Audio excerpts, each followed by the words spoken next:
Hello! At may dumating tayong parcel. Di ko alam, may order pala ako. Huwag lang katulad doon sa asawa ko na wala siyang order, may dumating na parcel sa kanya. At worth 5,000.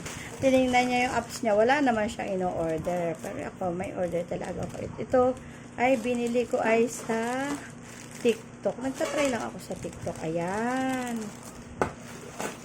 Sa TikTok ito. Ayan, bumili ako ng bra sa TikTok. Ay, magaganda. Maganda nga siya. See?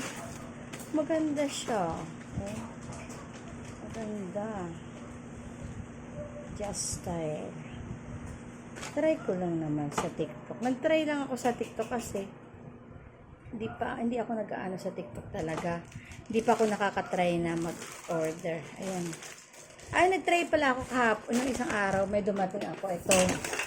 May mga items silang mura sa TikTok. Ito yung in-order ko sa TikTok nung nakaraan. Yung salaan ng oil. Ito. Salaan ito ng oil. Ayan. Mura ito sa TikTok. Hindi. Kasi sa ibang apps, medyo mahal. Ayan ang binili ko sa TikTok. Bra. Mga bra. Mura lang ito doon. Asa 40 plus. Kaya, nabudol tayo. Tapos, mayroon pa tayong isang dumating. Galing naman ito sa isa pa sa Shopee ata ito. Ayan. Bihira naman ako mag-order. Wala namang hugasan dyan. PM dito ka.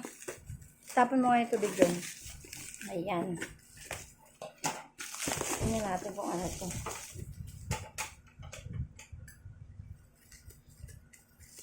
Tingnan natin kung ano itong order na ito.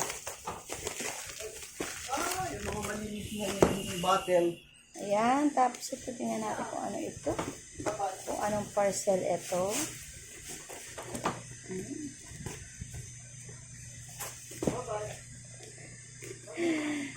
Ay, nako. Ngayon lang talaga ako nag-order ng ano. Bihira ako mag-order.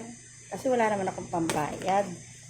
Nakakahiya naman sa asawa ko pag order tayo ng o-order. Wala tayong pambayad. Ayay, oo, ito nga. Ito, SNR. Ayan, yun. Masarap kasi ito eh. Kasi nabigyan ako nung classmate ko nung high school. Binigyan niya ako nito isang balot. Nakita ko sa Shopee. Tapos ito, para lang may kasama siya. At mura lang naman. Bumili akong ketchup. Ayan. Ayan lang naman. Bumili tayo ng ketchup. Bumili tayong ketchup sa SNR pa sa Shopee.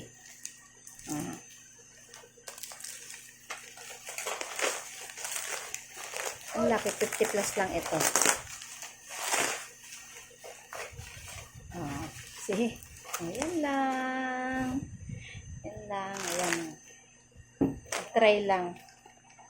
Thank you. God bless you.